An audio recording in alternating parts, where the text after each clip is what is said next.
Hello, I'm Al Fry, and in the following presentation, we're going to explore further into some history that you've probably never heard. And if you're a seeker of the truth, remember, this series will examine and clarify many of the mysteries of our planet on a wide range of subjects. A confirmation of many of the concepts presented here will be found in many lesser-known books and manuscripts. Mankind has always feared the things that were beyond its understanding. Accepted history shows only crude facts, and fully demonstrable and explainable through archaeological findings. The destroyed walls of a city, for example, can corroborate the reality of some ancient battle, or a marble statue of an old ruler proves the fact that he actually existed at some time. Yet it seems that everything that bears the slightest touch of mystery is immediately classified as legend, a product of human imagination. And there's even a modern trend to ascribe these legends to some psychological problems, which are supposed to be solved this way by primitive human minds. It's interesting to notice that nobody has still tried to discover what type of psychic disturbance is being solved in our time by denying the possibility of the so-called legends being actual descriptions of facts that happened, but they're not fully understood by the humans who observed them, and still less by modern historians. And for example, there are many things in the Old Testament that are classified as religious or mystical experiences which must, at best, be considered metaphysical or metaphorical, or as having some obscure symbolism. Greek mythology is interpreted as the invention of supernatural figures, endowed with powers ordinary humans always wish to possess, and thus becoming sublimations, archetypes, wish fulfillments, and so on and so forth. And it seems that nobody today in his sound reason would even entertain even the slightest idea that there might be something or somebody on the top of Olympus besides frequent clouds and mists. The Middle Ages are also full of things our modern history would be happy to make everybody forget, being unable to do so completely. And just because they're closely linked to many understandable and undeniable historical facts, and they keep appearing in the writings of important philosophers who cannot all be erased from the textbooks. There are many references, for example, to witchcraft during the Middle Ages, as well to as extraordinary feats supposedly performed by witches and sorcerers. For example, they were supposed to have been seen flying on brooms, which are not precisely very suitable artifacts for flying. The alchemists, to whom our modern chemistry owes so many of its first breakthroughs, are classified as charlatans when they state that they found the philosopher's stone and succeeded in making gold from lead.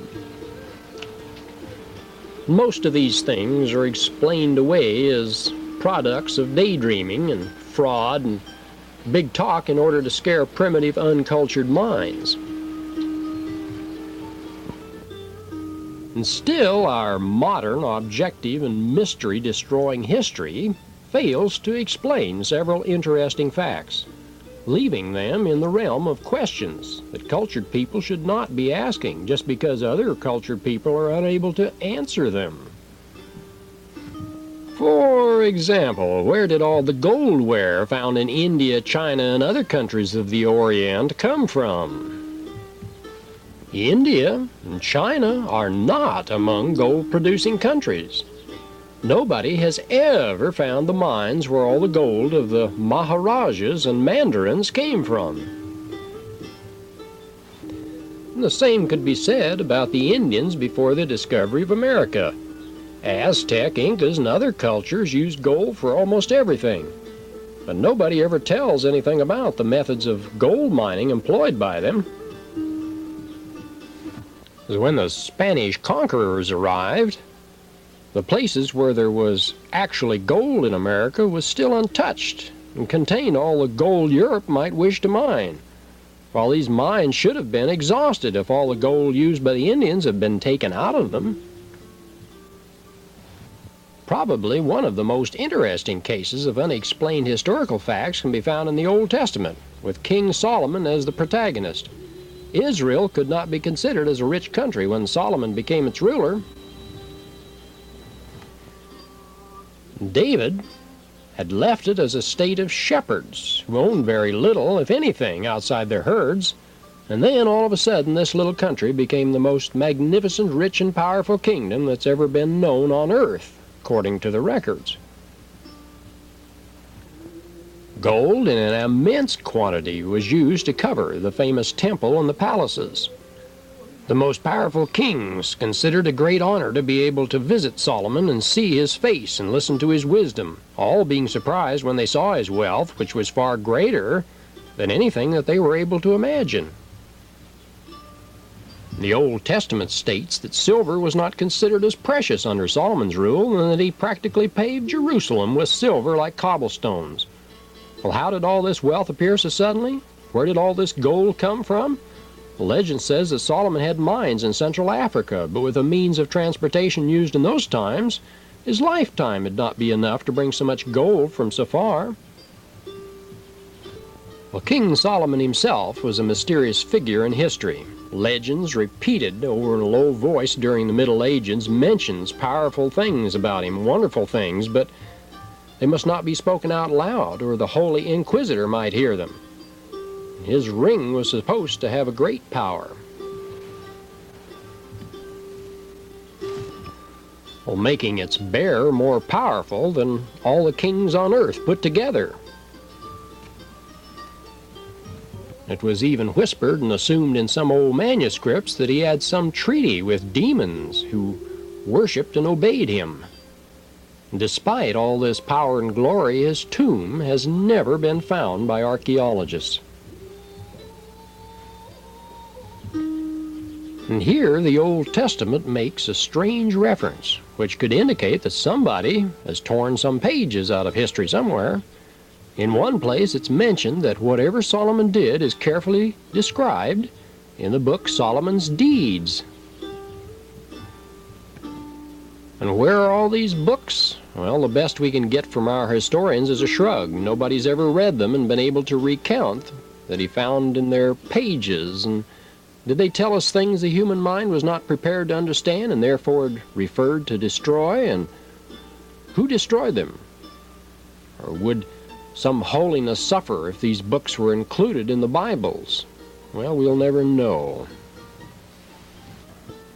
Just quite who and by what right they decided to proclaim themselves judge of the one who was the greatest of all men, denying the future generations the right to know the truth about the past of mankind. Well, one thing remains clearly visible. Our knowledge about our planet is not complete. Pages and even whole volumes have been torn out of history. But is it possible to erase whole chapters of events so as not to leave the slightest hint of what actually happened? Well, mankind is composed of many different cultures, and if one has destroyed an unwanted evidence somewhere in some other place, a different culture may have reconstructed or recorded in writing or in memory some of the more outstanding facts regarding those times and events. Well, somewhere there has to be some book mentioning what has been kept from our eyes, and such a book does exist. And it comes from the mysterious Orient, where people are not afraid to talk about things that they've witnessed, but fail to understand, limiting themselves to describe what they saw in terms in which their own minds allowed them to interpret the evidence. Well, the title of the book, of course, that we're talking about is The 1001 Nights. This book has always been considered in the Western countries as simple fairy tales, not worth really thinking about seriously. And yet what the West has seen has usually been abbreviated translations, where much of the original text has been excluded, and sometimes something very quite different when one reads a full and unabridged version of this unusual book.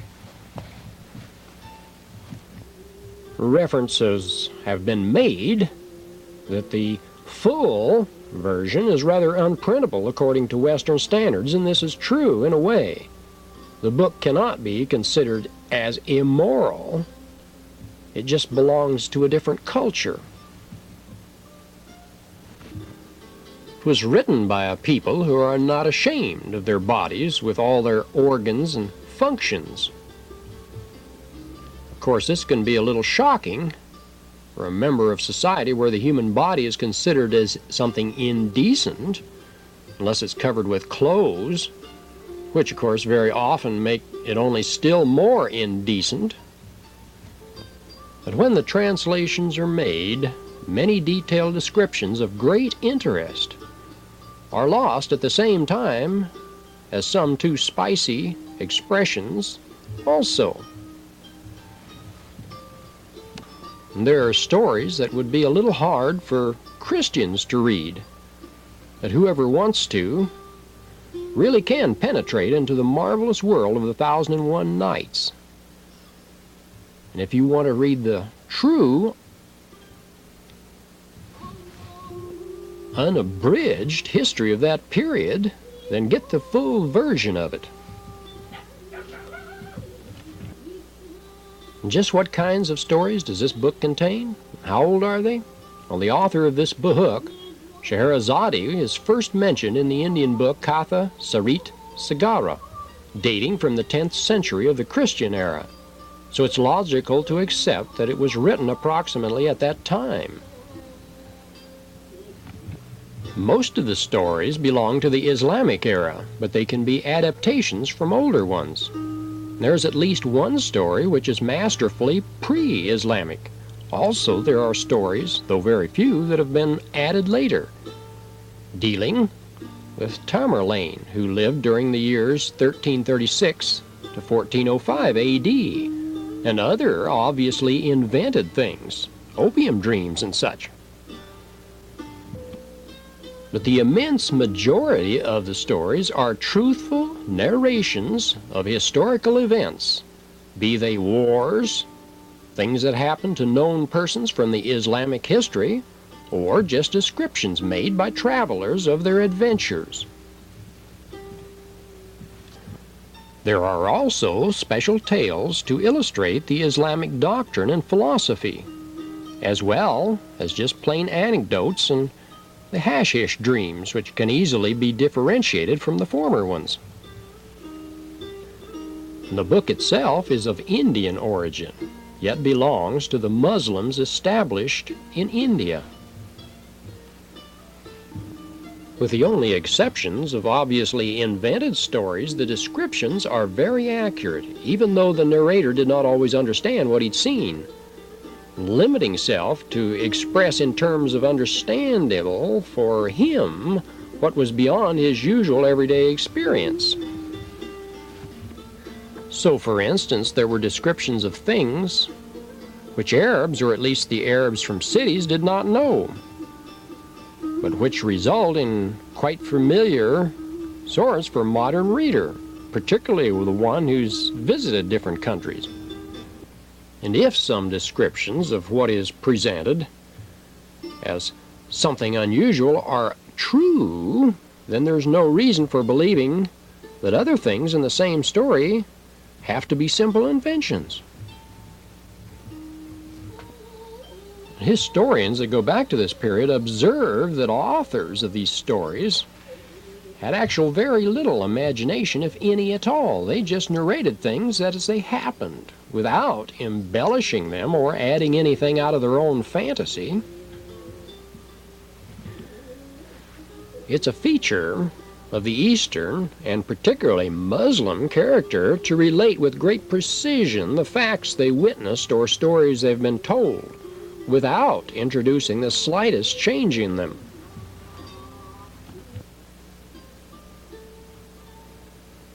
and they hold before themselves the example of the Holy Book, which has to be repeated without the slightest change. Therefore, the stories present a great precision, even though they've probably been retold for many generations. So now we're ready to open this mysterious book, a door into the past of mankind, and a door that leads us into a wonderful and unusual world. And first we must get acquainted with the people whose stories are told there, their mental setup and cultural attitudes. And it's a world of brilliant knights who never experience any fear when in danger, but may easily faint before a beautiful girl. A world of enchanting girls with innocent looks who can seduce the best man and play a dirty or even cruel joke on him. And a world of great rulers who can order their best friend's head to be chopped away just because of some word that they didn't like, or to forgive the life of a sentenced person who tells them a good story. A world of wild adventure and of people who are willing to risk their lives just in order to contemplate beauty, and in the face of deadly danger, praise God for making flowers so beautiful.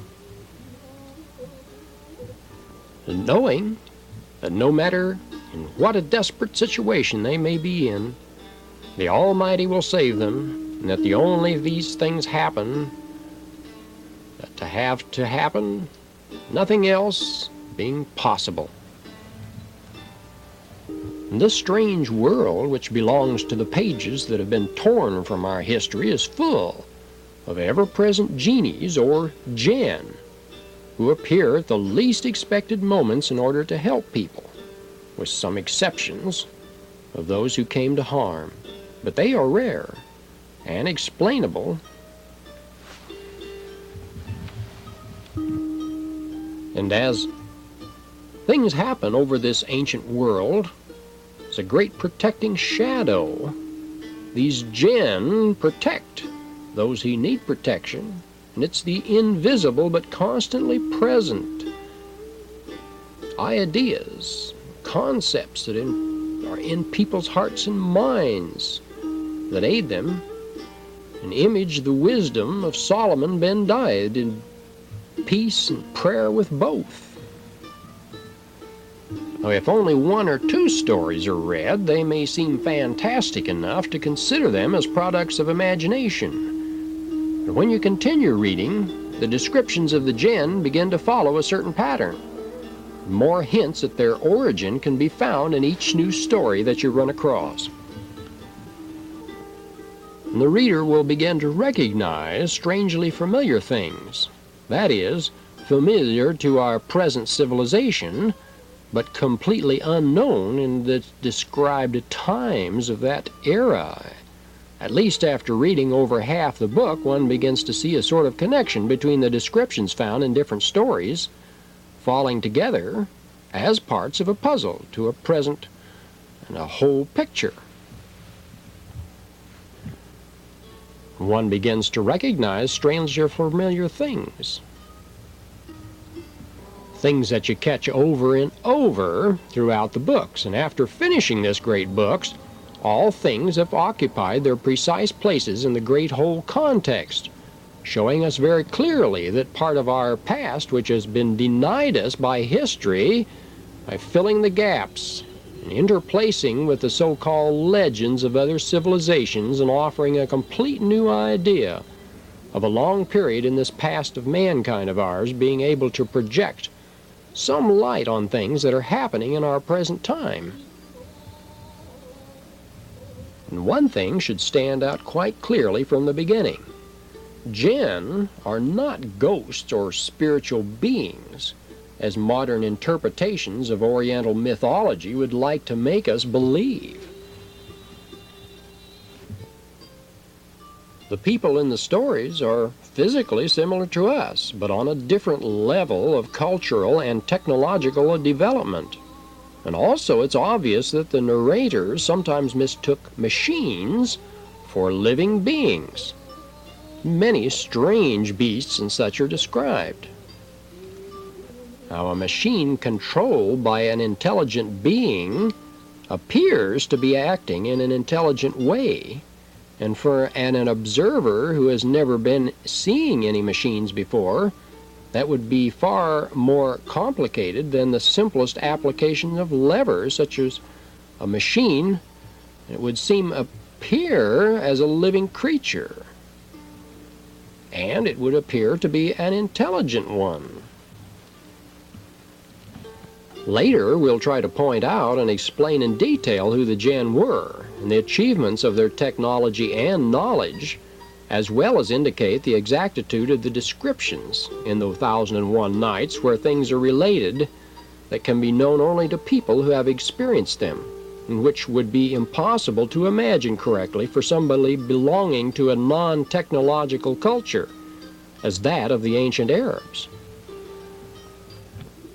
At this point, though, we want to return to the missing pages in our history to fill in these gaps, to offer replies for the unanswerable questions, and finally allow the reader to see the complete aspect of the whole jigsaw puzzle, mankind's past here for the viewer. And our story begins far away in time and space, probably on some faraway planets, if you read the first 2 chapters of Genesis, because it's not difficult to find such contradictions between the first and second chapters, that it's difficult to understand how such a great thinker such as Moses could write about such contradictory things and illogical things unless they're not contradictory and illogical.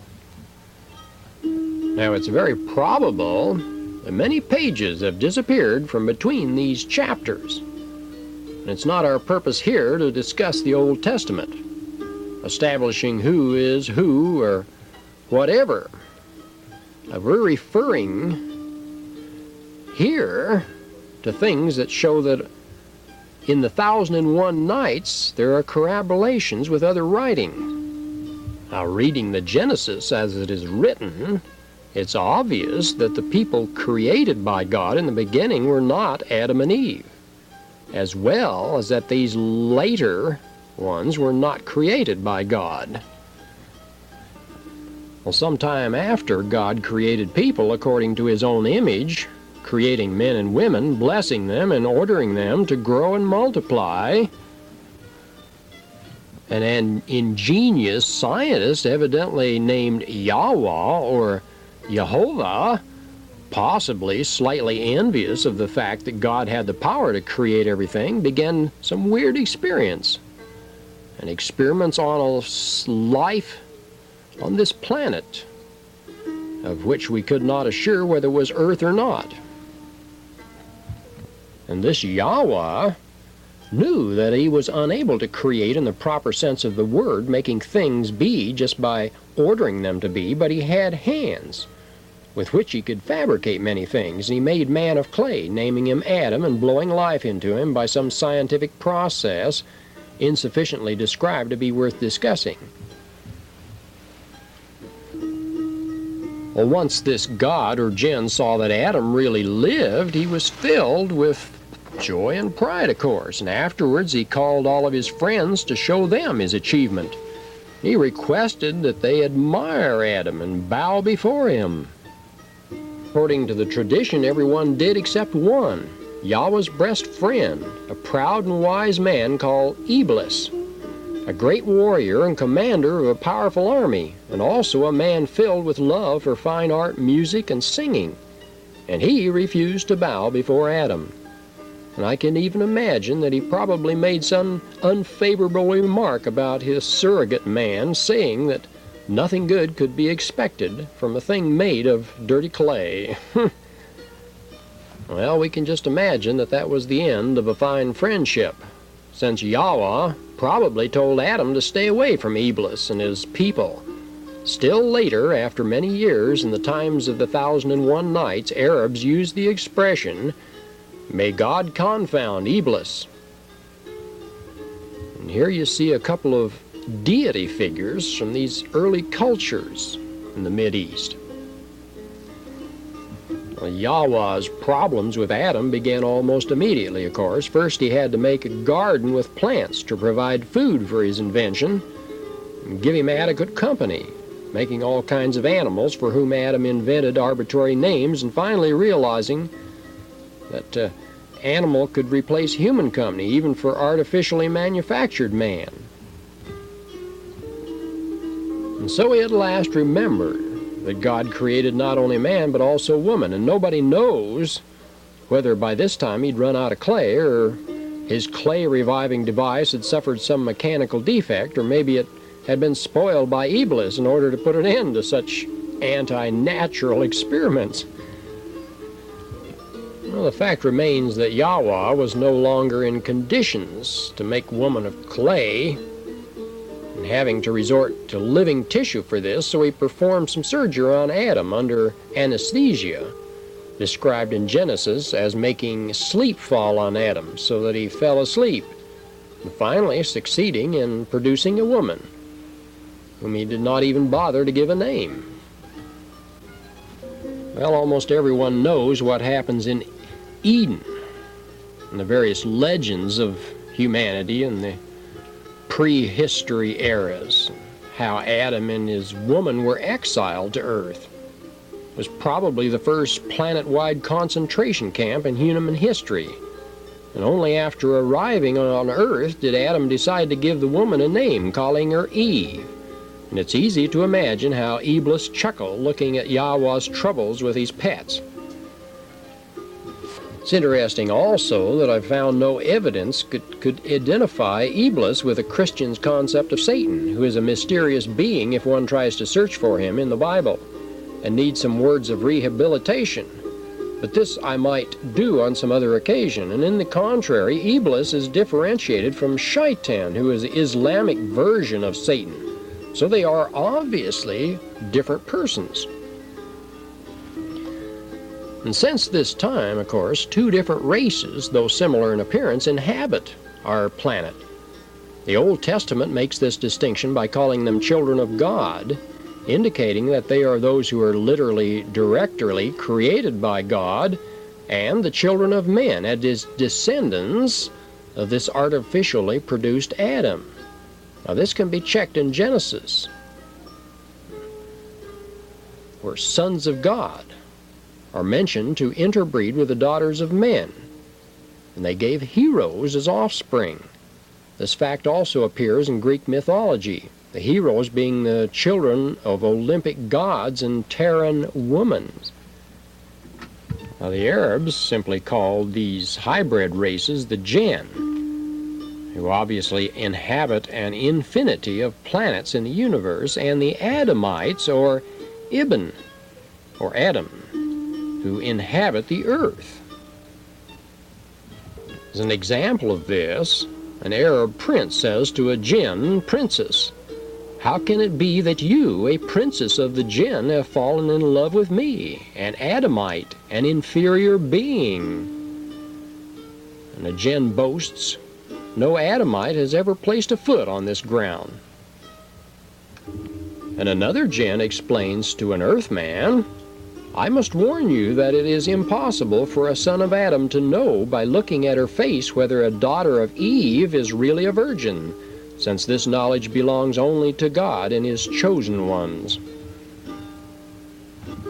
Now we can't venture too many thoughts as to when exactly the Jinn landed on Earth, but the Egyptian records and scriptures tell about strange sights in the sky as far back as the reign of Thutmose III, which was about the century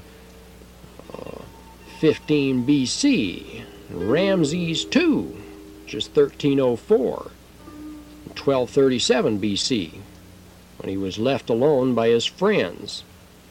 He received help from people coming from the sky, and they told him to attack his enemies all alone, which he did, defeating them with the help of these flying people. And this is in the records. The story is inscribed on the walls and pillars of one of the temples of Ramses II. And it's quite possible and likely that some kind of surveillance has always been kept over earth in the descendants of Adam, just in case. And this has been mainly performed in such a way as not to interfere directly with the development of our planet or the choice, though some chosen ones were aided by jinn. And the part that really interests us begins probably shortly before Solomon David's son became king of Israel. By the time this happened, several highly technological groups of jinn were firmly established on Earth.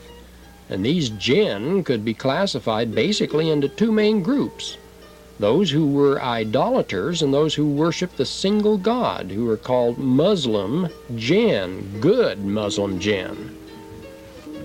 Now, it seems somewhat surprising to find that Arabs call Muslim people who lived obviously long before Islamic era, including Kings David and Solomon, as well as many prophets of the Old Testament, and even the jinn. Yet this mystery is even easily solved.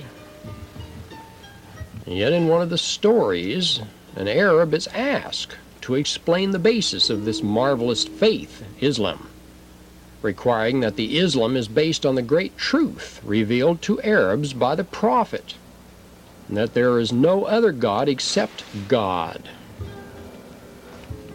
So if you think about it, according to this definition, it's evident that whoever understood this great truth, independently from the time when this happened, can be considered a Muslim. And from now on, we'll use this term as we describe Muslims. Believer in the one God.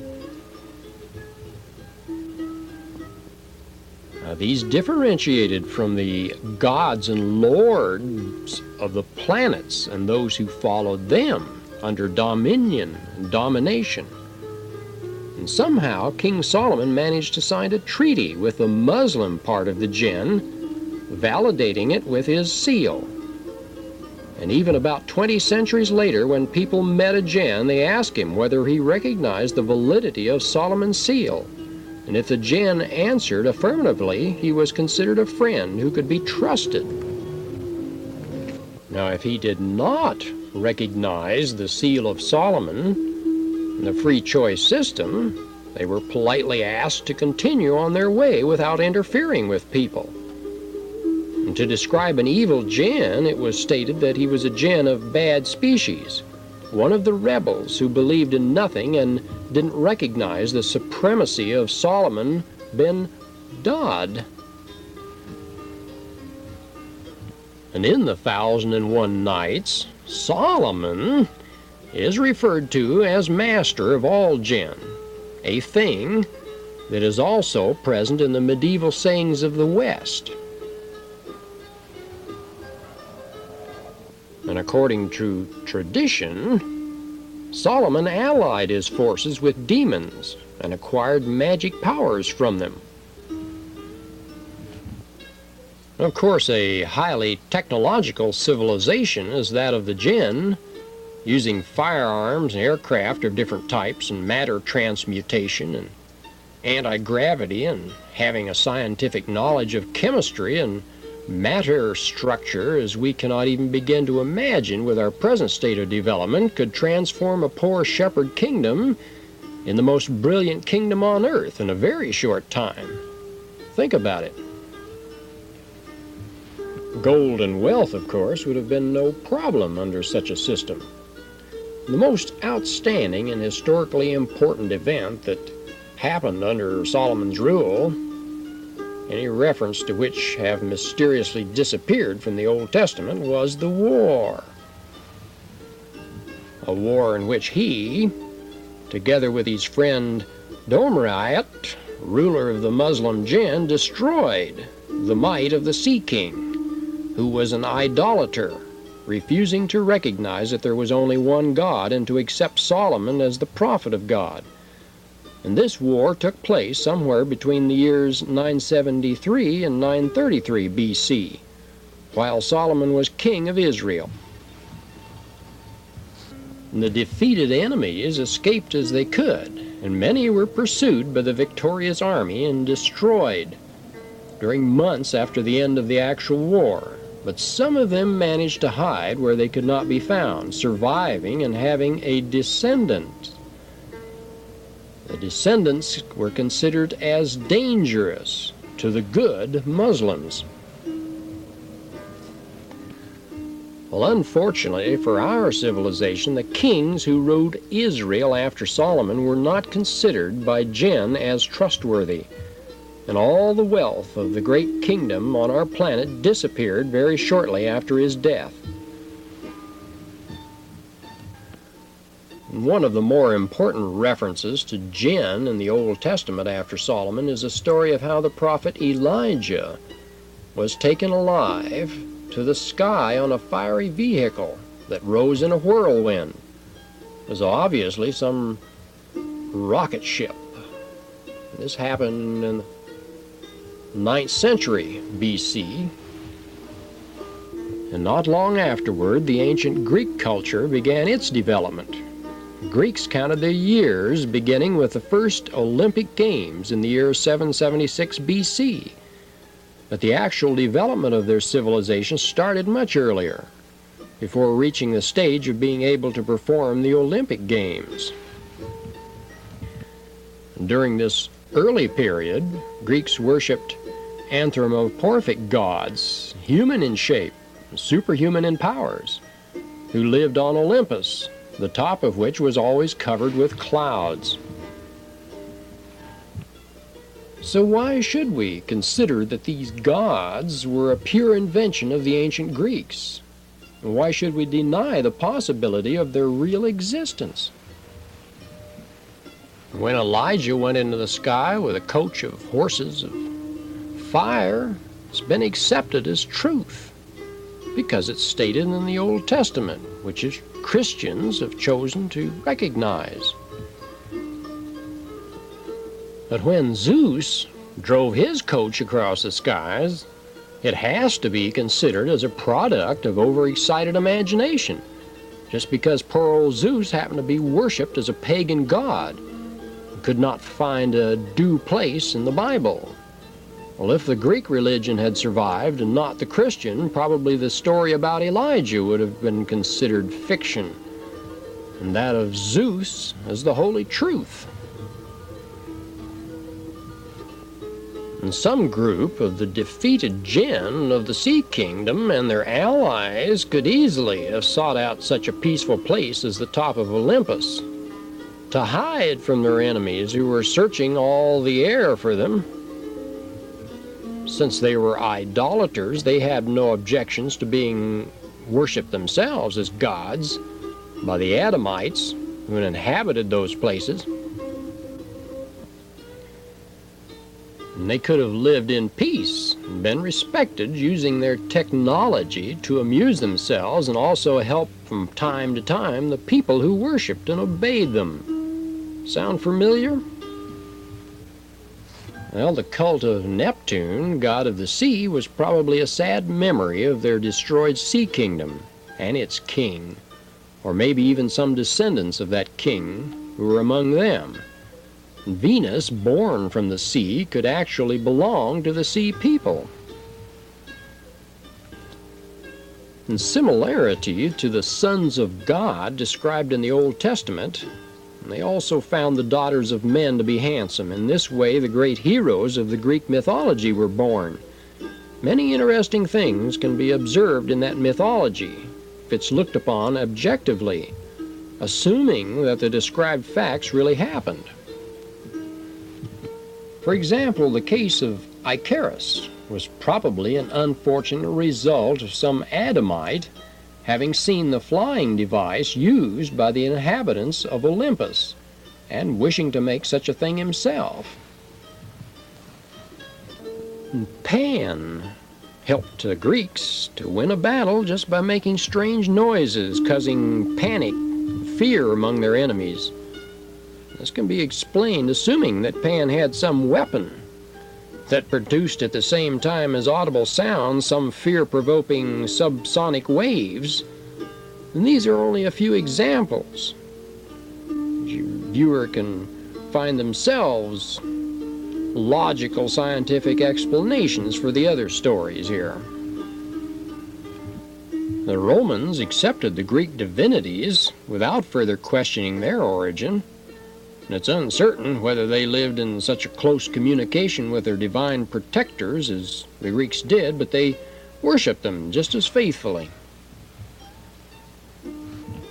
And then came the fall of Rome, and some of the darkest times in all of recorded history, the mysterious and awe-inspiring Middle Ages. It was also a sad page in the history of Christendom, and when all progress in sciences had been opposed intentionally and eradicated because of an obscure interpretation of the Christian doctrines. And on the other hand, in Arabic countries, a new religion began to strengthen itself after the Hijra in 622 AD with the advent of the prophet who explained to Arabs the great truth that there is only one God, the same truth for which Solomon had fought so many centuries ago. After the expansion of the Islamic faith, great empires and dynasties thrived in the Middle East. And these are precisely the times that we encounter most frequently among the stories of the 1001 Nights. Jinn were present on Earth in different ways, according to their geographical locations. Where there were many Adamites, they preferred to stay out of the way. Well, in other countries having other religions, men also studied the alien sciences, becoming great warlocks, particularly among the Jews, Norbergens from South Africa and West Africa, and Persians. But since they weren't Muslims, their knowledge, though often admired, would have feared, being considered as evil sorcery and contrary to God's laws, which was particularly true about alchemy, a study that no decent Muslim would ever try. And there were also forbidden places where jinn lived freely, no Adamite could ever approach. These were usually regions and places different from Earthmen, different, very inaccessible. Such places can be considered as sort of vacation sites for jinn, where some of them lived as they liked. And many of these forbidden places had the means to reach the planets of the jinn by means completely unknown even to our present science and civilization, either by space warping or through matter transmutation. They reach different dimensions or planets by these means, evidently. And as early as during the Umayyad dynasty, between the years 661 and 750 AD, one of the Umayyad rulers ordered an expedition to the forbidden city of Arian, the former domain of the Sea King, the one who did not want to recognize Solomon's supremacy. And on their way, they found many strange things and places that were the remnants of the great kingdoms, the very memory of which had been wiped out long ago. So how many of these places are still there, buried under the sands of the African deserts, just as the legends tell us? And after the Umayyad dynasty, there came the Abbasid dynasty with the famous Harun al-Rashid, who died in the year 193 of the Hijra, or 815 AD, and many extraordinary events took place during his kingdom. And generally speaking, his and kingdoms before his acquired a great deal of scientific knowledge from these jinn. Besides the technology apparent in their direct intervention, particularly in astronomy, there were many other areas. Many researchers, for example, are dumbfounded when they run across ancient astrolabes and calculation machines such as this one. Ancient, very workable. And here's another computation device from that era. It's an astrological computer.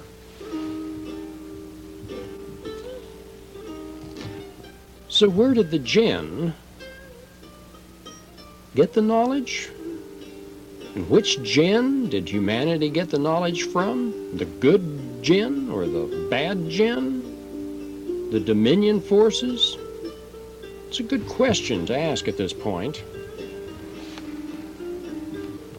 Seems about the same time in Europe there were also jinn visiting the few brave ones who wanted to learn more than was allowed there. But this wasn't easy in the Christian world, particularly in such times as the Middle Ages. There are only two groups of alien beings that were recognized. These are the saints and the angels, or the devils. And we all know what happened to those who were considered the devils, their disciples. Those with higher abilities who did nothing unexplainable could pass for angels, but those who taught people different sciences, disturbing this way their mental peace and showing them things no human should know according to the ecclesiastical authorities, were of course devils, particularly if they had horns or happened to leave some odor of brimstone around, like the early alchemists. And only during the Middle Ages did the devil's descriptions start as a creature with horns. Horns deserve a little mention here because they happen to be a very important feature of many Terran civilizations. For example, among the Japanese of the past, there are many representations and masks with horns. Some warriors over incorporating them into their war dress.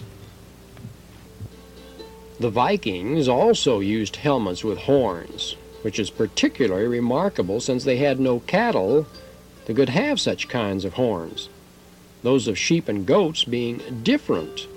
But the Vikings knew that horns meant the possession of superhuman power, and since they had no cattle to get real horns from, they made helmets with metal horns as part of their battle attire. Well, many of these early tribes, like the Vikings, were trying to acquire the strength and might of people whom they'd seen with horns. Not precisely cattle, mastering such powers themselves. It has been said in Christian legends, devils then begin to have horns. It's an interesting fact of history that during the kingdom of Harun al-Rashid, and even later, Jews were said to swear by the holy horns of Moses, or even by Moses' luminous horns. And this is of particular interest because of the fact that much later, during the Renaissance of Italy, the famous sculptor Michelangelo made a statue of Moses with horns. Long after Harun al-Rashid, the hordes of Mongols also used horns as battle headdress. Does this fact refer to the symbolic strength of the cattle that was the basis of their economy, or was it due to some other unexplainable reasons? Probably nobody will ever answer this question adequately, and the scholars of today simply aren't interested. Well, there were many jinn that had horns, and what horns! But this is neither the right place nor the opportunity to go into the true meanings. We only touch on them here because they could be the true origin of the present of horns, and so widely separated in different cultures and civilizations throughout our planet. Because all of them have a similar meaning, obviously. All of them pointed to similar meaning of giving the man who wears them a superior power to that of the people around them. wearing an aura of extra energy, beings who have a higher brain wattage output. Even today, we have obscure Easterners hooked up on EKG machines that have many times the normal wattage of the average human, and they can perform what we could call miracles. And while in the Orient, people lived peacefully with Jinn, being even occasionally allowed to use their technology and benefit from their sciences. And the 1001 Nights are full of such incidents. And in medieval Europe, a common example were the alchemists. They were secretly trying to apply the bits of knowledge they managed to learn from their visitors, whose visit, of course, had necessarily to be very brief. We can imagine the results of some of these encounters. Some priest hears a roar in the skies and, lifting his astonished eyes, sees strange objects, like a long straight stick rising on a tail of fire, and crossing himself, mumbling some exorcisms, he thought, "Oh, it's a witch flying on a broom. So let's burn these witches." And there are even legends saying that the devil rode on a broom to the moon. And those who could manage it sometimes made long and dangerous voyages to the Orient to learn the great sciences that were said to be known there. It could have been whispered in secret meetings that some particularly advanced alchemists managed to transform lead into gold. And we might add in this regard that Russia learned to make gold from lead back in the 60s. A special process. It was just too expensive to make it less than they could mine it. Technology can do it today. Why not back then? Well, it was whispered in secret meetings. It probably was true. The strange odors usually present in the alchemist laboratories confirmed the suspicions of the church that their science came from the devil. And in the meantime, the powerful dynasty of the Tulanides began to rule Egypt between the years 868 and 905 AD under the rule of Tulan, or rather Thylun, as he was known among the Arabs. And two brave men undertook a journey to the forbidden city of Shidad Benad, a ram of the pillars, looking for the most precious thing that existed among the people of the Jinn. Well, after their return with obvious success, one of them died and the other one was thrown into the darkest dungeon by the cruel and ruthless Thylun because of refusing to tell him the secret of what he had brought and how to use what he had brought back. Well, then, somewhat after 1877 A.D., the kind and merciful Mohammed ben Thylun, Thylun's son, heard casually about this event and freed the man from the dungeon. In sign of his gratitude, he revealed the secret to Ben Thylun, or Ibn Tulan, as he was called now. And as a result, the famous Ibn Tulan, or Ben Tulan Mosque, was built in Cairo, probably not less expensive than the famous Solomon's Temple, and paid in the same way as Solomon would have paid his expenses. We may add that the Ibn Tulan Mosque is still considered as one of the greatest masterpieces of old Cairo, and it's much admired by modern tourists, none of which even suspect its true history. It was probably made from alchemically made gold. Where else would the money have come from? Millions. So now this brings us up to the times of the 1001 Nights, the century 10 A.D., the time of Scheherazade, the most cultured woman of her time, and possibly any time. A little is said about the time she was telling these stories, but among the few facts that refer to the period, there's an account of how King Sherar and his brother Shazazam met a Jinn, So quite obviously, jinn were still present. So after King Gerar ordered all these stories to be written without omitting the slightest detail, it occupied 30 volumes written on golden letters and becoming known as the 1001 Nights. And the king then had a great many copies of this prodigious series made. He sent them all over the parts of his empire for the amazement of future generations, in all the major libraries and temples, shrines, and mosques. And this is one of Islam's most splendid shrines in the whole of Syria.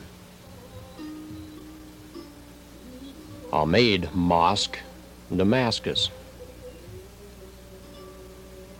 But there seem to be no more written records speaking about jinn in such detail after this great 1001 Nights compilation of maybe 3,000 years was made. This didn't mean the jinn were not still around, however. And in the West, the apparitions of strange people still continued, and we usually associated with religious traditions of the particular epochs in question. And in the writings of different saints, there are references to other saints visiting them to renew their faith and strength, or to devils coming in order to tempt them in different ways. Can all these visions be explained away as simple hallucinations? Well, hardly. Because there's still no good scientific explanation to how hallucinations happen and what they are. When then the appearing strangers were women and fully dressed, they were automatically considered as virgins, with the result that the Christian world is practically full of virgins, none of which resembles any other. The ancient Greeks, of course, would consider them all as different goddesses. But according to Christian doctrine, only the virgin has the right to appear to people. And if some of these women or apparitions that looked like women were dressed or undressed, appeared before some praying and fasting saint, they were immediately classified as tempting devils, of course. Even though their intentions may have been good toward the poor saint, far more honorable maybe than the saint's own thoughts at their sight, they still, nevertheless, were often burned at the stake if they were caught. And strange things continue to be seen in our skies right up to our own days, when hundreds of thousands of people see some identified flying objects within our atmosphere. We no longer call them birds or flying carpets, of course. Today, virtually everyone knows that a silvery needle rising on a tail of fire is not a devil riding on a broom to the moon. And witch burning today is also considered as an outdated practice. We have other means today. In this enlightened society, our tendency is not to burn whoever sees something the scientists and the scientific authorities fail to explain. We just send them to an asylum.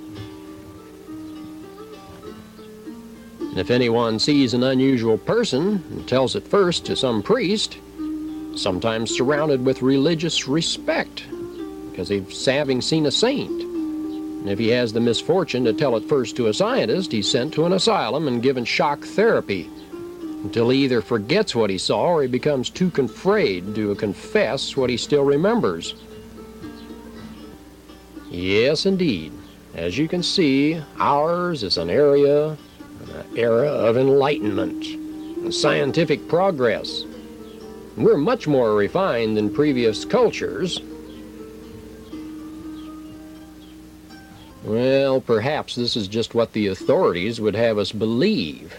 Perhaps things are just as corrupt and dangerous and barbarous and full of dominion systems as it ever was throughout all of history. Well, what we've gone through so far is briefly a complete history of mankind, with the gaps left by official historians filled by means of the light thrown into these dark places by the Oriental tales.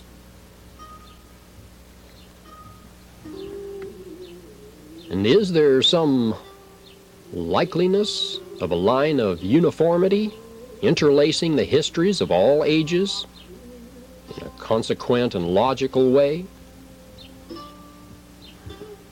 And are there any difference between today's UFOs and the giant birds and magic carpets of yesterday? Or are they just called something different in ancient times? And what are they here for? To teach us what our science is still unable to find out, even to dream about? And why do they come? And why don't they contact us? Are they afraid of being burned at the stake? Well, today we have different weapons. Are they coming to warn us about the dangers of playing around with things beyond our control? Or perhaps to monitor us for our carelessness? And as an Arab of the times of Harun al-Rashid would say, only God is the wisest and can differentiate between what is real and what is not real. Read the 1001 Nights if you're interested in some interesting history. Things like this. A girl here opening, the wall clove asunder and the damsel appeared, clad as before and holding the rod. Right out of the 1001 Nights. And in the meantime, it would be useful for modern mankind to become more familiarized with many of the old stories about Jen. Might learn that visitors from elsewhere are not to be feared necessarily because they're different. They're often friendly when not received in a hostile way. They could be of great help to those whom they consider as friends.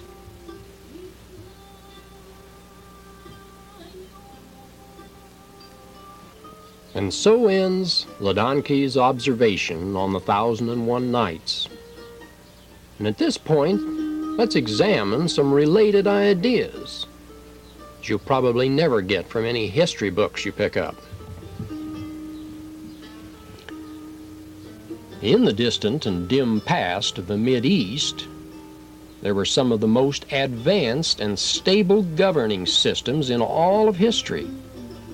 There were several dynasties that lasted longer than the British Empire and the U.S. of America to date. And the Sumerians and Semites of Mesopotamia, Assyria, and Babylonia, they all borrowed the best of their laws and cultures from earlier cultures. These had been destroyed in the cataclysmic earth upheavals. And the famed Atlantis, of course, was the primary example of this. And the earlier gods of Sumeria eventually lost their immortality, as did those of later Egypt. Researchers of our time consider the numerous writings and records on this immortality issue as another groundless myth. Well, such truths are seldom recognized by materialistic skeptics. And persons who tap the so-called Akashic records tell us that the ancient records are usually correct. And a number of the early gods did rejuvenate themselves periodically. And according to these very unorthodox views, a representative of the Creator eventually came and took the powers of these early gods and moguls away because they misused their power. And this tale is covered to some extent in another incredible inquiry series called The Earth Report. And here we see some of the retinue of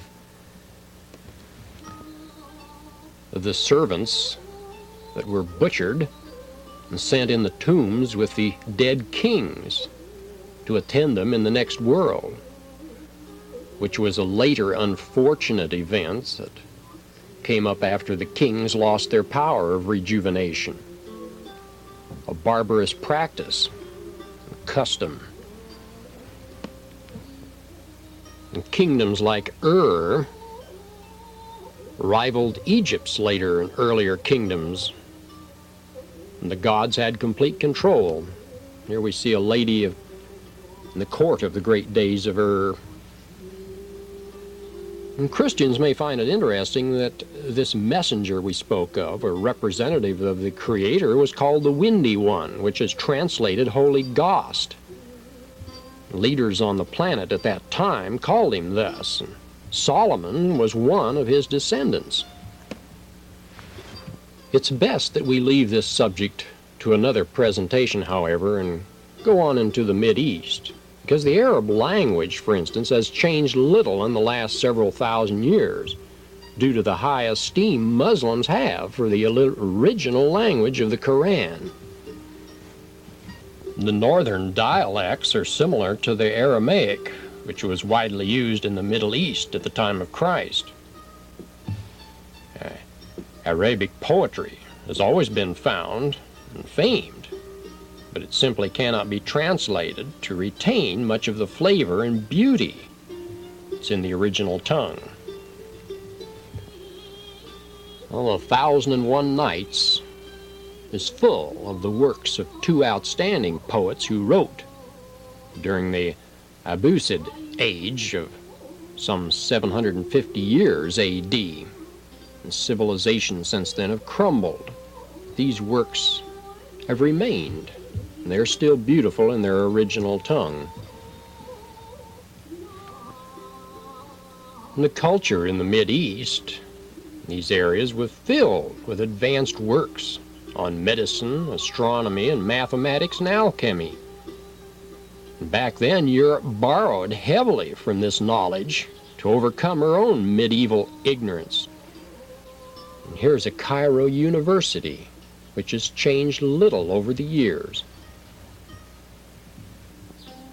Later, of course, the Mongol invasions and Turks dried up the literary flow from the Mideast. It never really recovered again. The advanced Arabian cultures came from the survivors of Atlantis during this occupation of Lower Egypt. Euclid's geometry books, for example, were originally Aramaic. Many of the great Muslim palaces are mathematical works of art. And Christians are seldom aware that Abraham sent Hagar and Ishmael out into the wilderness in Genesis. And the Prophet Muhammad instructions on visiting Mecca are closely tied in with these biblical events. And the pillars of faith of a Muslim center around prayer and being charitable, and fasting occasionally, and hopefully visiting Mecca as a pilgrim. Here we see some of the visitors near Mecca, thousands yearly. And here we see pilgrims on the Mount of Mercy. It was here that their traditions tell that Adam rejoined Eve after the fall. Many of these rituals and traditions are tied right into Christianity. Well, due to the periodic floods or cataclysms that occur, the surface area and temperate zones of the Earth have changed many times. And in the Mideast area, the deserts of today were once the fertile areas of great advanced settlements, according to the traditions. And H.P. Lovecraft had access to ancient records or knowledge and filled his strange tales with mention of many of the larger antediluvian cities. Aram, the city of 1,000 pillars, was typical, and it was long buried beneath the Gobi deserts, along with the legendary Shambhala. And according to Oriental legends, there were a number of impressive cities that correspond to those mentioned in the Arabian Nights, and some feel these were colonies of Mu or Atlantean empires of ancient times. And in Jeddah, a Mecca seaport, there's still a little-known museum there that contains hundreds of artifacts from these pre-Islamic periods. Researchers, Muslims of that area, and all outsiders are forbidden access to these ancient artifacts. The same secrecy exists, usually with private collections of records and writings scattered much over the East and Asia, private families, little-known monasteries and temples. They don't want outsiders meddling. And the so-called Holy Grail was a very ancient manuscript that could supposedly reveal the secrets of the gods and the ancients and bring the bearer power. Many felt it was still held in some private collection in the Mideast. Well, according to the most ancient tablets and later Egyptian papyruses, the Homo sapiens species is unique among all other animal forms. We humans not only have a soul and a body like animals, we have a very special force that allows us to evolve towards godhood.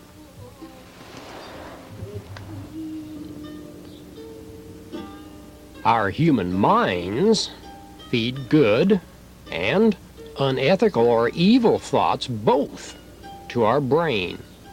And instead of acting on instinct, we must act in choice. It's conscience that's the mouthpiece of the soul.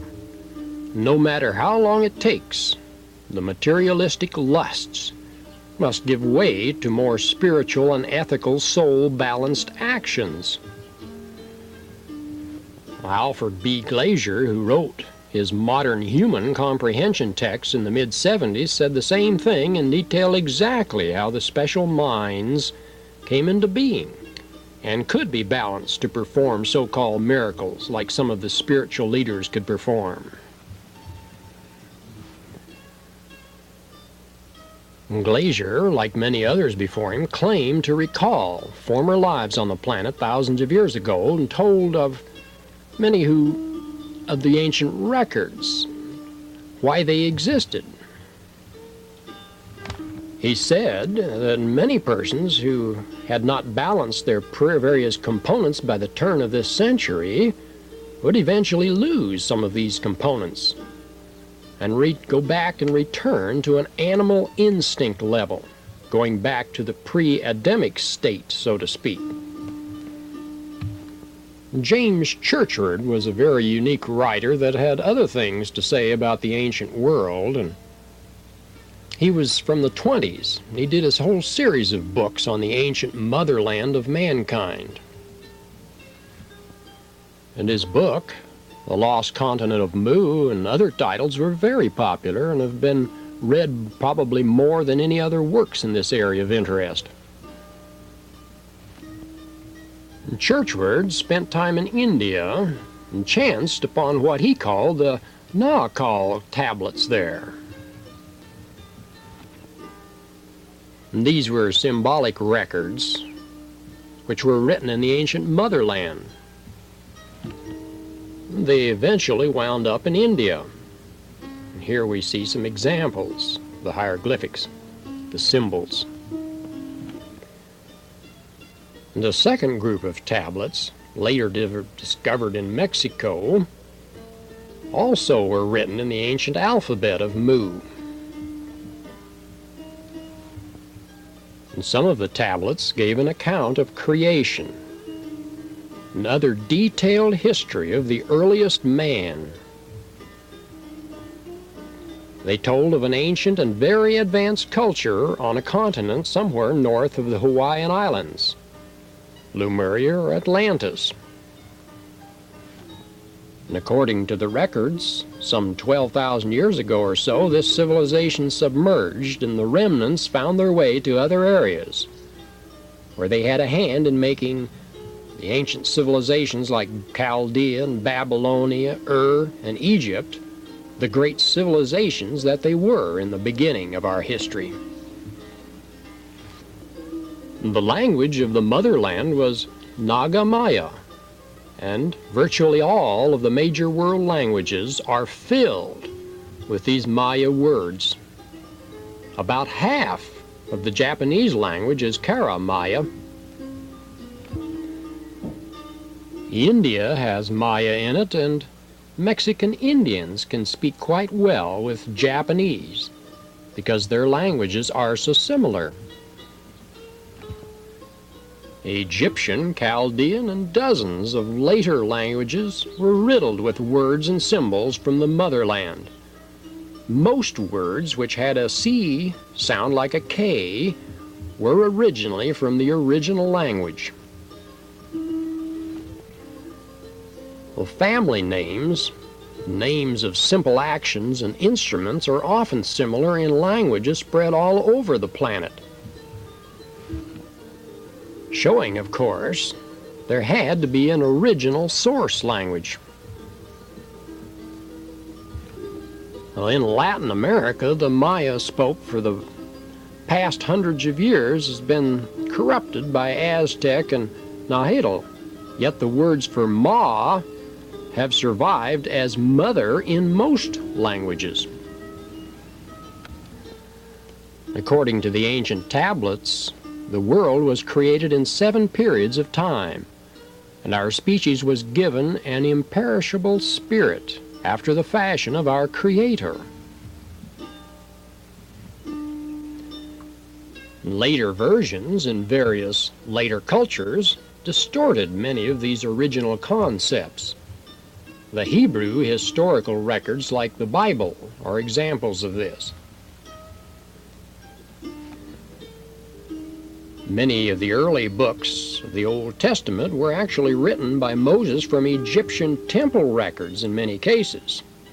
And they were originally in Egyptian hieroglyphics. And when these were translated, the experts of the time made the same mistake as they do today. They often translate literal meanings from symbols which only represented something.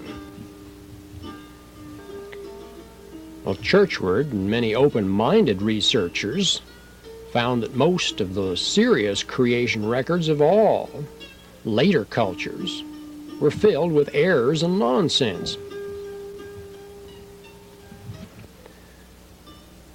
And 800 years after Moses died, Ezra and others literally butchered the original concepts of the great leaders and gods in the motherland.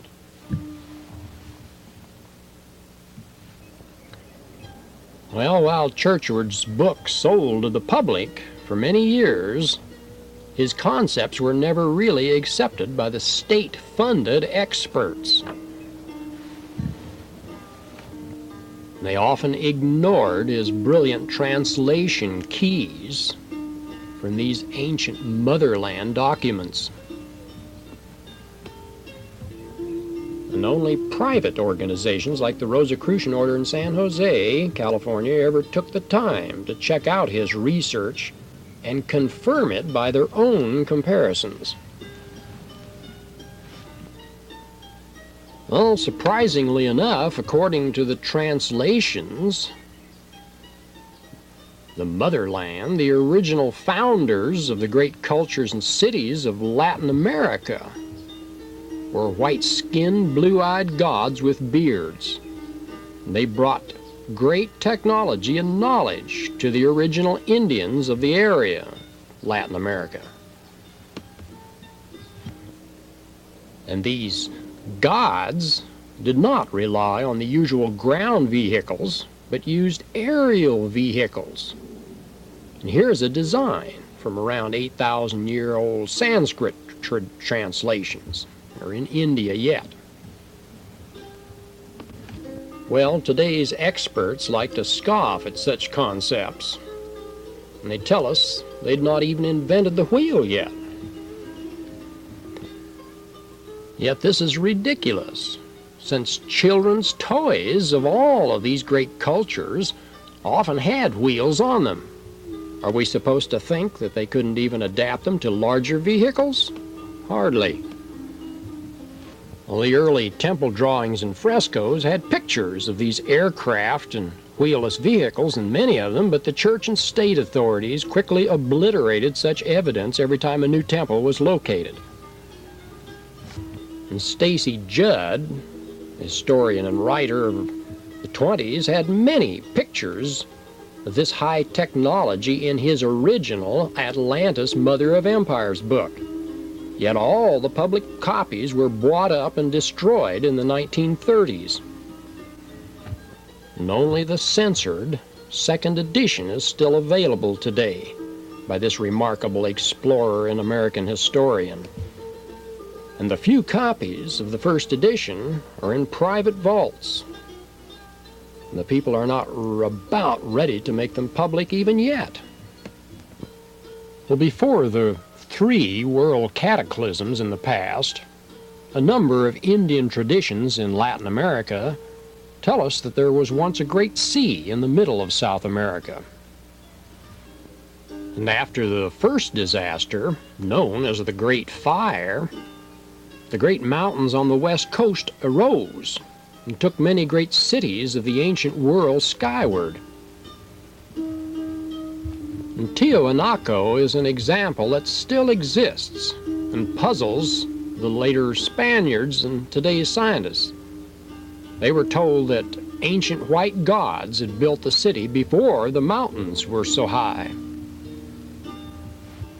And in 1972, an Amazon Indian named Nara told anthropologists amazing details of all this in chronicles that his tribe had kept for thousands of years. The Akakor document paralleled the concepts of James Churchward and told of the early cities and their god rulers.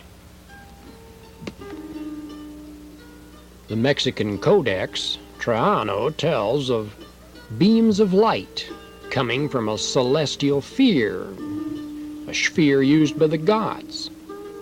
And to call such advanced craft flying saucers is ironically a term which would be suitable for our present mental levels.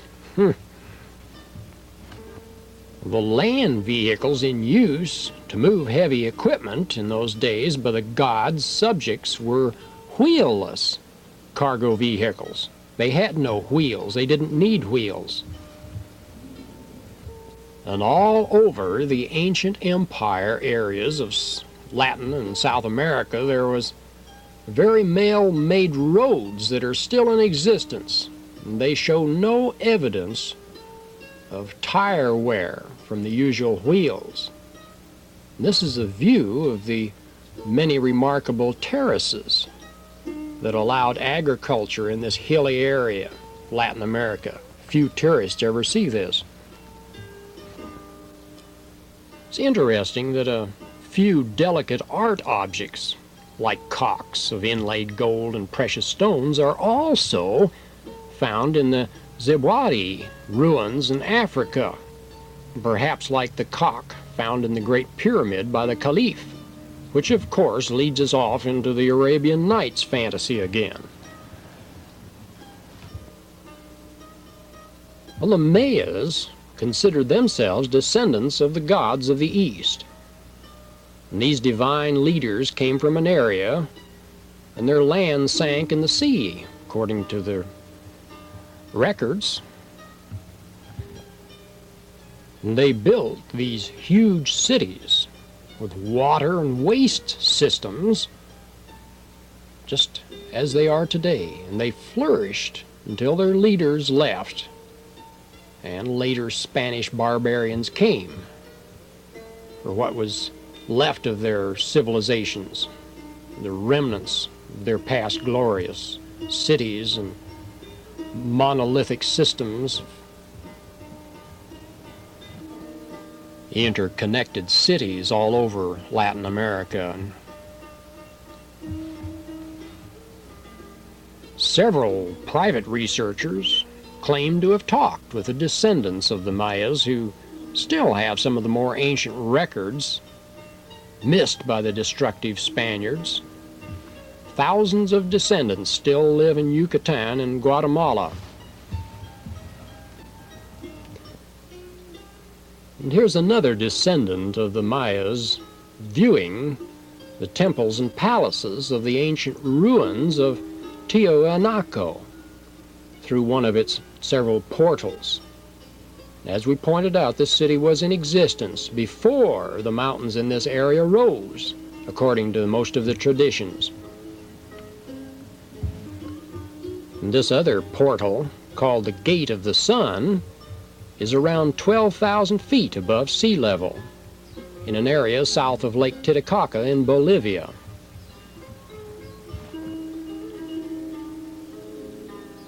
We all know, of course, that there are huge monolithic buildings and stone walls all across Latin America.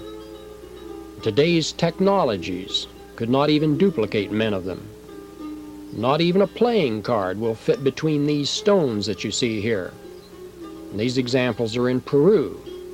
And some of these are 20 feet high, and the blocks weigh tons.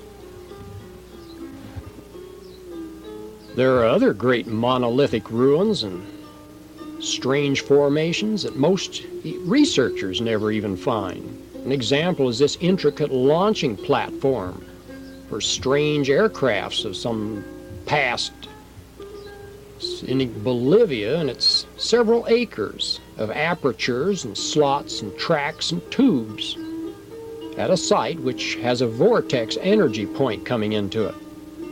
It was these vortex areas that some aircraft used to gain free energy boosts to other grid points on the planet and off the planet. And scientists have absurd theories on this site, like being several acres of sacrificial areas for human sacrifice rites. Nonsense. Any adolescent can see the remnants of great civilizations when they stumble across them. And other evidence of very high cultures of antiquity include the stone pavements, with dressed and quarried rocks below the levels where mastodon bones are found, and stone pavements deep under the ice in the Antarctica. We could go on for hours on other strange ruins, monolithic ruins from cultures long past the motherland, their various colonies. Now, there are researchers that feel the legendary land of Ophir was in Zimbabwe, Africa, in the middle 1860s. An explorer discovered the ruins of this city and its advanced culture, just as in the colossal Machu Picchu ruins of South America that we see here. There are unusual oval towers, which were held to be the chambers of flying men. Why? Well, these towers only had openings at the top. Both cities had similar rockwork, quarried crystal carvings, other buried antiquities, similar. Well, off the Chilean coast, of course, is Easter Island, gigantic statues that have long puzzled researchers. And these are hardly the work of primitives who came along after the resourceful ancients. And here's a little more sophisticated statue of the Maya cultures. Archaeologists ignore Churchward's symbolic keys to reading the designs and often make up theories on the meanings of all this symbolism. The Amazons of legend are another myth culture the scholars usually dismiss, and yet the traditions continue. And Spanish explorers encountered women warriors and named the Amazon River after them. As late as 1958, explorers around the headwater of the Orinoco River were told by natives that there were fierce tribes, women warriors. They were still flourishing in the more remote regions of the area. Well, the Greeks, of course, had traditions of the Amazons of the west end of northern Africa and the eastern Asia Minor. Diodorus Siculus, the Greek historian, tells of the Amazons conquering a section of later Atlantis before she sank. And European traditions are full of references to an early time when women ruled the civilized world. And there are still many religious sects that pay tribute to the Divine Mother. And what happened, according to some Akashic record readers, is that women ruled the advanced cultures of Europe at one time and long ago in the past. And Sumerian traditions told of the goddess Tiamat coming from the ocean to teach the primitive people the high arts of cultures, a great civilization. And all went well with men and women as equals for a time. And then in several areas, like Crete, the women began to take over and use men as slaves, according to the records. And in pictorial artifacts dug up at Crete, Pylos, Tyrians, and other early Greek sites, women are shown leading men in all areas of life. One stage, men were castrated at one point, and eventually, though, the outlying barbarian tribes of men gained enough strength to overcome the women, and severe laws were put into effect to see that women never regained their powers. And we can look at history and see that cruelty and general barbaric actions against women continued for centuries after these early periods. Medieval laws of church and state, for example, took virtually all of women's rights away. They destroyed all evidence they could find of the early woman-oriented societies. And even today, references many works of the female-oriented societies of old are considered myths. Dig deeply. Go to your library and you can find the truth if you dig deeply enough. So now let's turn to North America. According to the ancient tablets and records, the American continent had been occupied by 4 races and civilizations before the American Indians came on the scene. Well, fossil lake areas of inland present Oregon have obsidian arrow points in the same strata as the Mesozoic age animals. And there are thousands of vignettes and rock drawings that are found all over the West, with ancient symbols of the motherland. And some even depict burnt sacrifices to the memory of the fiery death of the motherland. And if you look at it, virtually all ancient cultures after Mu or Atlantis sank included burnt sacrifices in their rituals. Today the origins are lost, but their traditions continue. Churchward felt that the first settlements in the North American continent were in the southwest and probably as old as the Pliocene area. And after a cataclysm, a second and possibly a third civilization started up in the same area. And the later people left rock writings, indicating they spoke an offshoot of the original motherland language. And we moderns find a number of artifacts. Include miles of drainage pipe in Arizona and pieces of silver wire screen and sheet plastic thousands of years before plastic was developed, and other advanced artifacts, showing, of course, that we had very high technology here at one time. And pottery, of course, has always carried many symbols of the ancient motherland's language and symbols. And the Hopi and Zuni tribes of the Four Corners area have traditions telling of their original migration from the motherland. They even retain many of these symbols of the original motherland civilization, as we've seen on the pottery and in the symbols.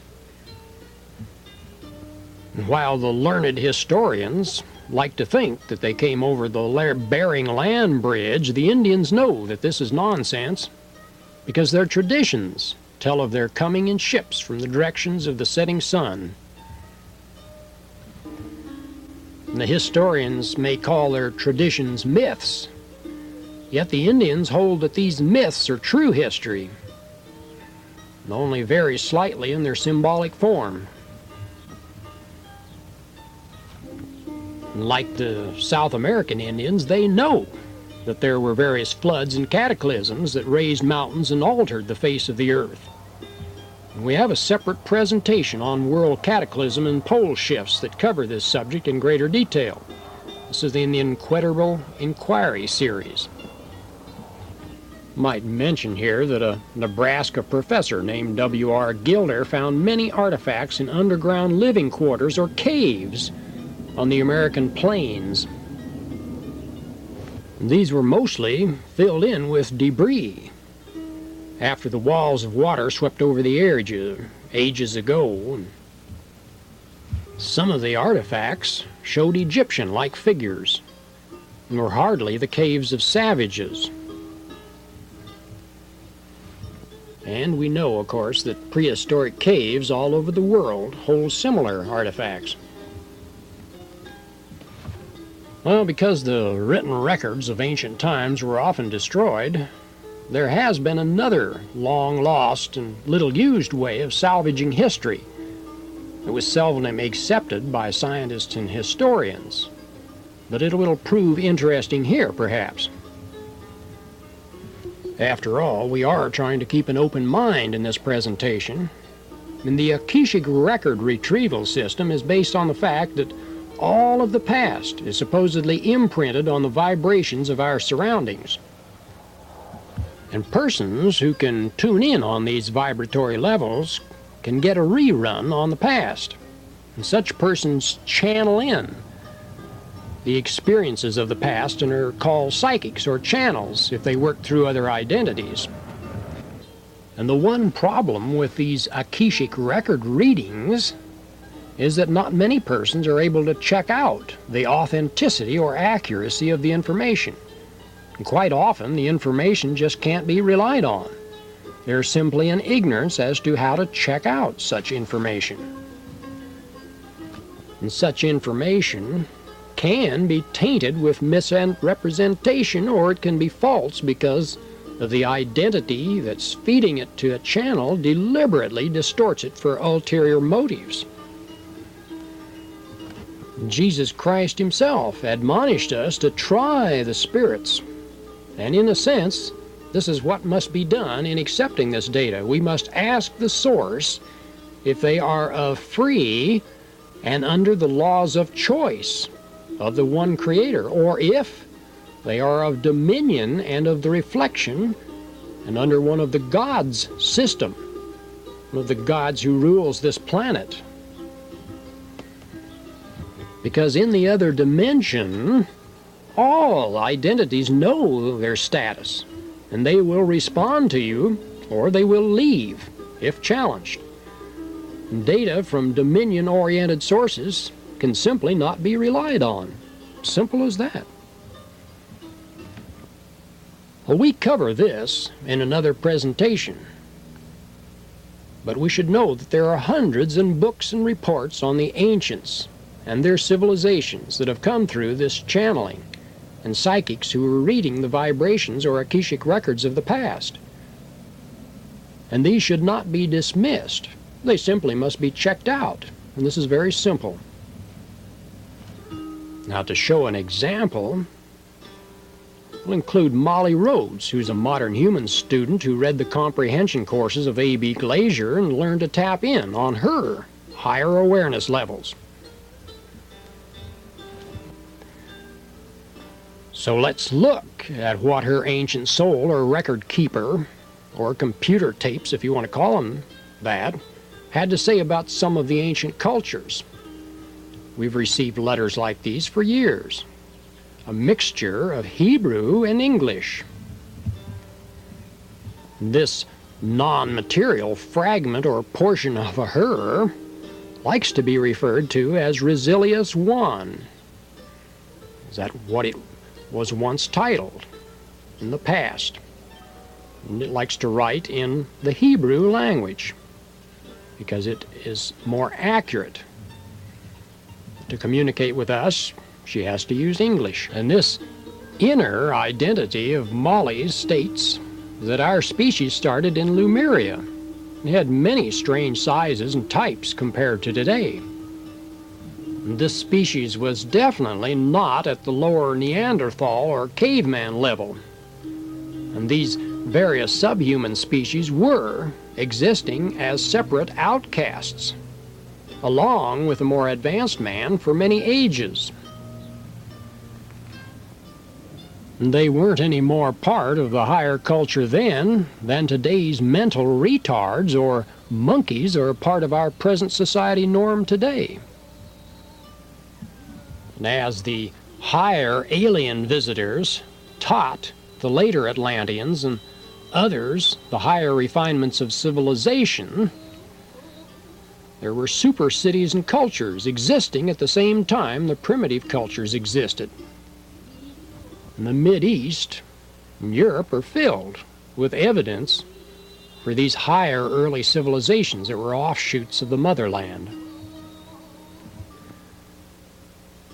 And as we mentioned, these super cities and cultures existed at the same time the primitive cultures existed, since the periodic floods and cataclysms destroyed such high cultures. There's scant evidence for them. But the evidence is enough to know what went on for the truth. When the Atlantean states and cities were destroyed, many survivors wound up in the Hebrew cultures and in the European area of present Germany. And it just so happens that the Jews felt that their genetic stock was superior in some ways, and they kept as much as possible from interbreeding with other races, even up to the present time. And as we've seen, there were great cultures that flourished all over the planet at the time of Atlantis and just prior to her inundation. And as later-day Atlantis had certain warped alien identities take over her technologies and systems, the dominion systems of power and money were set up to control we humans. And such systems, as we can see today, are still going strong.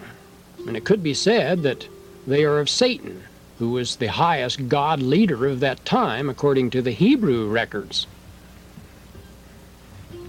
And things haven't really changed that much. We're still playing around with the same nuclear weapons as Atlantis did just prior to her fall. And there are still jinn or aliens of some type that are evidently monitoring us. Still. They're not on flying carpets today, though. Their craft at present seem a lot more sophisticated than they once were. And at what point they will restrain our choice actions today is an interesting question. There are seemingly a half a dozen incidents that would show that these aliens have interfered to some extent to keep us from pushing the buttons and blowing ourselves and our planet to pieces. This is another subject which is too long to cover here. So going on to other subjects within our realm, let's look at the New World a little closer. And in Atlantis, the legends tell of a city on an island in a lake surrounded by canals. And in the South American civilizations, many of the characteristics of the homelands or motherland were retained. One example that we can still see is in Mexico City. Mexico City originally was a smaller duplication of Atlan on Atlantis. before the Spaniards came. It was rebuilt, and only one of the waterways is left. Gardens of Ochimilco. Many tourists still go on these, and a few of these canals still exist. Instead of Atlas of Greek legend, the Americans called their leaders of old the Bacobs and showed them with long beards, just as the Greeks did, and most other of the ancient cultures. Long flowing beards, sometimes red, a white-skinned race. And tradition tells us that these gods came from Tulapalan, or the Red and Black Land. And Plato referred to Atlantis as having red and black rock formation. Now let's turn to the ancient Atlantean Empire. And because it would take many hours to cover the dozens of references and sources for many of these historical concepts, in this presentation, about the best we can do is touch lightly on these subjects, and there is other information that you can track down. Atlantis was positioned in a northern latitude. The original races of Atlantis were fair-complected and had no need of darker pigmentation as protection against the strong sunlight. And as Atlantis sank, many survivors wound up in northern Europe, and especially Germany. And even today, the scientific German language that is more technologically precise than the regular German is not too unchanged from its original use on Atlantis. And on the American continent, many so-called Indian races were survivors of Atlantis originally, and according to their legends, a thunderbird or flying craft scouted out a suitable new home for their ancient ancestors. And Atlantean religious concepts, beliefs, and traditions continued all across the North and South Americas until they were more or less obliterated by new catastrophes and floods and wars and other cultures. On this map, you see the continent of Atlantis with its northern mountains, which are now have their tops jutting out as the Azores Islands. And to the right are the present Canary Islands, and at the bottom, today's Cape Verde and Barbados. There are numerous underwater ruins discovered in this area from time to time, and this is a typical tabloid coverage.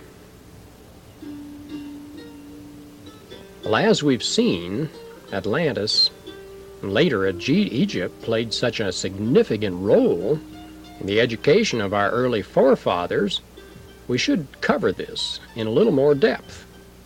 And Atlantis was one of the cultural centers for Earth some 20,000 years ago. And one major influx of alien colonizers approximately 13,000 years ago was the turning point of history for our species. And as certain aliens gravitated to the major cities of Atlantis, they gained control of the populace and technology of the area. And then later, as she sank, they spread out into wide areas and colonies, the survivors, as you see in the dotted lines. And later, because of the many inconsiderate actions of these newly arrived gods, there's evidently a representative that was sent to warn these gods that their continued domination of humanoid life forms had better not continue. So eventually, Satan and his followers, as they were later known as in the Hebrew records, lost their great mental power advantage over the naive men species here. And during this same general period, the new exiled gods began to breed with humanoids, and brought about alterations in the brain circuits of humans, or men. Instead of functioning on instinct alone as animals did, the newly altered hybrid man species was cursed with constant choice. And the so-called fruit of knowledge had been eaten, and the simple life form and the simple life style of the animal was gone. And in a number of very ancient records, we find these events alluded to. Some explain that nature wove her mantle of matter around the newly arrived gods, and they became ensnared in the material world. And when these gods mated with men, the early Egyptians called the new hybrid offspring gentlemen. And these midwayers, so to speak, were much more intelligent than the usual subjects of the king then, who was called King Menes, and thus his subjects were called men. That's where we got our name. Well, the great rupture in energies that took place on Earth at these times caused the first of the great polar shifts of the planet. It was these kings that held important posts in most of the early Egyptian kingdoms. Example, all scribes were gentlemen. Men could not hold these posts. It was this interbreeding by the gods that brought on these shifts, pole shifts as they're known as, and every 4,000 to 5,000 years the Earth tipped enough to allow great changes in her surface and a rejuvenation of the mineral and trace elements that were depleted. And Christians, of course, can get some description of this in the biblical account of Noah. Yet there are at least 40 other accounts of similar boat survivors peculiar to other races and nations across our globe. And some scholars believe that the Red Sea incident with the preceding plagues against Egypt was caused by a pole shift during this period. And Egyptian records indicate a change in orbit 3 times in these records of theirs. And this is a subject that is gone into in greater depth in our pole shift presentation. There's much truth to be found in the Bible. And regardless of what many preachers tell us, the first man in the biblical Genesis is not pre-Adamite. In Strong's Concordance, it tells us that both references to man in Genesis are taken from the original word Adam. Adam, the Adamite. Many scholars confirm this. And what this boils down to is that there were races present here before the white-bearded Adamic race and their super-being god rulers.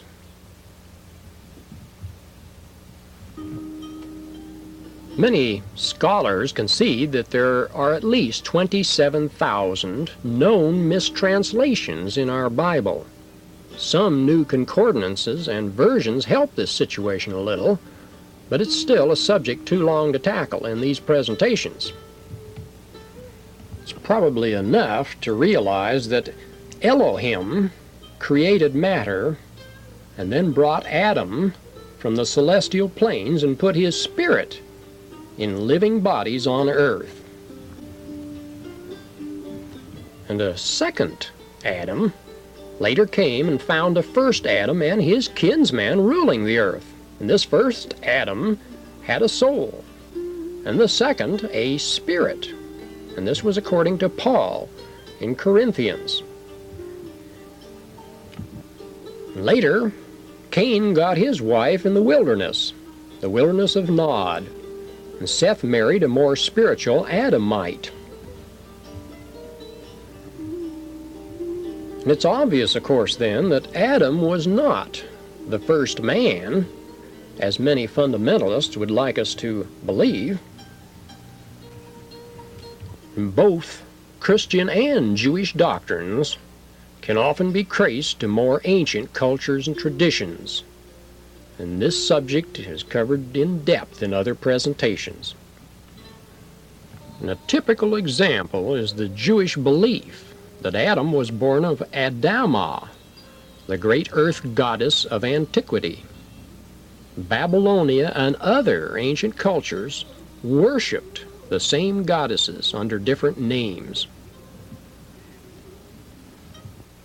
Chaldean and Egyptian astronomers had a very impressive knowledge of star systems, and it wasn't because of their crude telescopes of that time.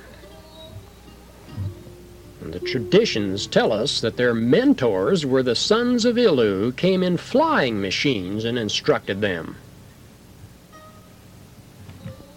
And these, of course, are only a few of the lords and gods that are sprinkled throughout the later Hebrew records, and taken as a singular God concept today by Christians and followers of the Bible.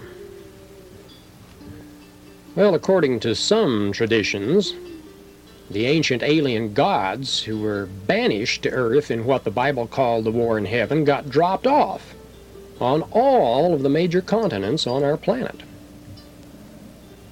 Well, Africa was no exception, and we've touched on the ruined city of Zimbabwe recently. And establishment scholars still try to attribute these ruins to 14th century African tribes. Yet, there's continual evidence that they're as old as the ancient gods of Earth. And 10th century Arab writers wrote of this city as being a center for gold production. In Zimbabwe temples, there are the same types of monuments and figures as found in the most ancient ruins of Egypt, Latin America, and India. And according to tradition, the first kings of Zimbabwe were white men who kept in touch with other white rulers across the ocean. Later, Benin cultures in Nigeria produced artifacts showing Caucasian people once ruled and lived in this Nigerian area.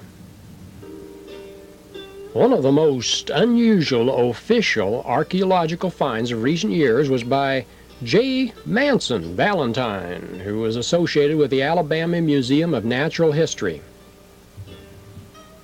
And after many years of searching, he located the legendary caverns of Xquicucan in 1962 in Yucatan. They were filled with carvings and artifacts of an ancient race that predated the Mayas.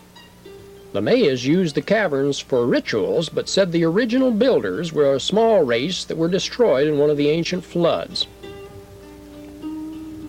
This mile-wide collection of grottos and passages was described by the famed occult writer G.W. Williamson as Loltum, the lost world of the ancients. When refound, Valentine discovered gigantic figures of all descriptions, dozens of stairways, corridors, and shrines. And included among the figures were the ever-present likenesses of men or gods with full beards. The same type of Caucasians depicted by the other ancient cultures around the world. Well, to finish this presentation, let's look closer to home about the great legend of the great teacher of North America and South America. And according to the traditions of virtually all Native American Indian tribes, both South and North, a great spiritual teacher visited the Americas around the time of Christ. And in Mexico, he was known as Coatzacoatl, and others in the South region knew him as various names, such as Kate Zal. And in Tula, the great empire of Latin America, he was said to be able to speak to 1,000 persons at least, with each person being able to clearly hear him. North American Indians called him in several areas Isi-Ni, Dakota, Wakia, and various other names, and this single white visitor literally changed the American continent in his brief travels up and down the coasts and inland. He virtually halted the fighting and bloodshed that was going on, and he taught all tribes to follow an ethical way of life. And he worked miracles, healed, and always taught 12 disciples to carry on his work. And he told the natives he had come across the great water where he had been crucified.